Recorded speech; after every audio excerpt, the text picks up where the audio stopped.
The Evolution of a Bad Boy, written by Susanna Thompson, narrated by Sarah Sampino.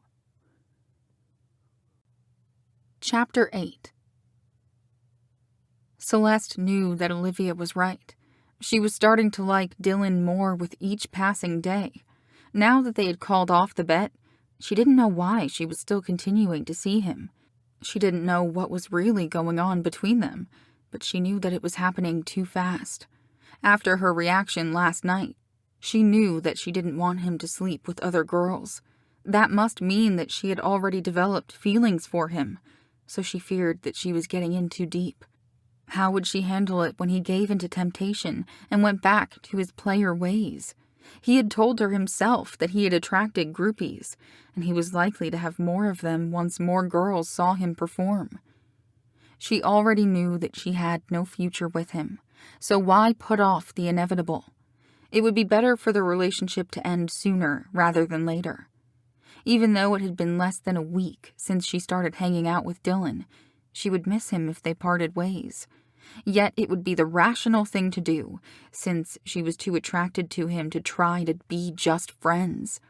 The problem was that she didn't want to stop seeing him. She had been foolish enough to think that she could easily resist him, but now she liked having his attention. "I'll think about it," Celeste said to Olivia. She turned her attention back to the band because she didn't want Olivia to figure out that it was already too late. Addicted was comprised of 4 people. Dylan was the singer, and Jenna played guitar. Celeste recognized Alex, a boy in her math class, as the drummer. There was also another guitar player in the band. She had seen him at school, but she had forgotten his name. She should have used Dylan's trick of repeating the name when she was introduced to him. Her attention was drawn back to Dylan as he began to sing a song she didn't recognize. She was surprised that she had never heard it before, because it rocked. The beat matched the sexy lyrics perfectly, as it was a song about intense physical attraction. Dylan looked and sounded so hot while he sang it that Celeste felt her face flame with heat when he looked at her. "He is so fucking hot," Lily said, forgetting her shock from a few minutes ago when Olivia swore. "I think that's precisely the problem," Olivia commented. Celeste wanted to cover her face with her hands, but that would just draw more attention to her embarrassment. Why did Dylan have to be so sexual?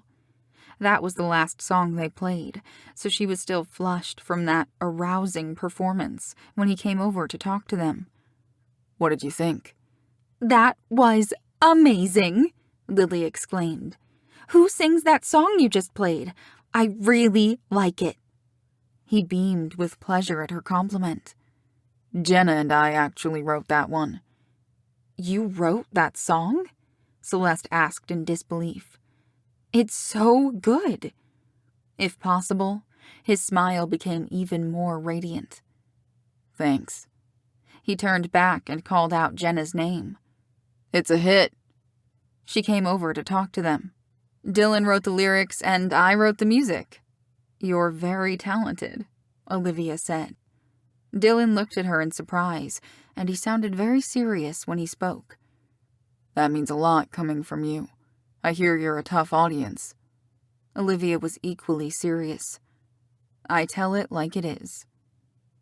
Dylan became quiet with the weight of his thoughts, while the rest of the band talked with them. The other guitar player was Danny, and he played bass while Jenna played lead guitar. They laughed when Lily told them that they were going to win the Battle of the Bands, but Celeste could tell that they were pleased by her enthusiasm. "You haven't even heard the other bands yet," Alex said. "That's true, but I just know that you'll win," Lily said. Alex smiled at her. "I'm glad that we have your vote." Celeste thought that he sounded a little flirty, and his eyes seemed to linger on Lily more than on anyone else. She seemed to be sneaking glances at him too. Celeste wondered if he was going to ask her out. She saw Lily walk casually over to inspect the drum set, and Alex followed her. He began to say something to her, and Celeste turned away from them so she wouldn't feel like she was spying. Dylan met her gaze, and he seemed amused by this turn of events. Olivia had been talking to Jenna, but now she approached Celeste. "Are you ready to go?" Celeste remembered that she was driving her friends home. "Yeah, whenever Lily is ready." She glanced toward the drum set and saw that Alex was still talking to Lily. Olivia couldn't contain her smile. "I'll go get her." "Why don't you come back after you drop them off?" Dylan suggested. Celeste wasn't sure if being alone with him was such a good idea. She had yet to be introduced to a parent. "I think I'd better go home. Thanks for inviting us to hear you sing. You're so much better than I expected you to be," she admitted. "You really think so?" He seemed almost shy when he asked her that question. Some of the awe she had felt when she heard him sing was in her voice. "The way you sing is just so..." No word seemed adequate to describe it. "And writing your own song? I really think you have a future in music." She had seen his flirty, playful looks and his sexy, lustful looks. She had seen him look amused or serious, but she hadn't seen him look at her the way he was now. His dark eyes were intense, with some unknown emotion. "Thanks for inviting us," Lily said. "Yeah, you're welcome to come any time. Right, Dylan?" Alex asked. Dylan broke eye contact with Celeste. "Yeah, we practice almost every Friday. Sometimes on Sunday, too." Olivia also thanked them for the invite, and they said their goodbyes. Alex gave Lily a lingering look. "See you at school." She smiled at him. "Yeah, enjoy your weekend." He smiled back at her. "You too." Everybody else exchanged amused glances, because the two of them were so cute and obvious. Celeste was sure that it wouldn't be long before Alex and Lily started dating. Lily was unusually quiet during the ride home, but she hummed along to the songs on the radio. Celeste dropped her off first, because Olivia's house was closer to her own. "Are you going back?" Olivia asked. "Not tonight. We're going out to a movie tomorrow," Celeste said. "Okay. I'm not going to keep acting like your mother. You know why I'm worried about this, but it's not my decision." She laughed. "I hope we don't have to worry about Lily now." Celeste smiled. "I guess love is in the air." There was a heavy silence in the car. "That's just an expression," Celeste said nervously. "Yeah," Olivia agreed, but Celeste could feel her eyes on her as she drove. The awkwardness didn't go away, and Celeste was relieved when they arrived at Olivia's house. She was glad to be left alone with her thoughts, even though nothing was likely to be resolved in her mind. Dylan had parked his motorcycle on the street, a few houses down from her house, and he was standing next to it. She parked behind him and got out of her car, because the last thing she needed was to be caught with him in her driveway again. "What are you doing here?" Celeste asked, even though she was excited to see him. "I wanted to say goodnight to you." He came to stand in front of her. "You already said goodnight to me," she said. He stepped closer to her. "Not the way I wanted to." "Not in the way I wanted to either," she said, surprising herself. His hand came up to caress her cheek. "What you said tonight. No girl has ever said something like that to me, Celeste." She couldn't see the expression on his face very clearly, because she had chosen to park away from the streetlight.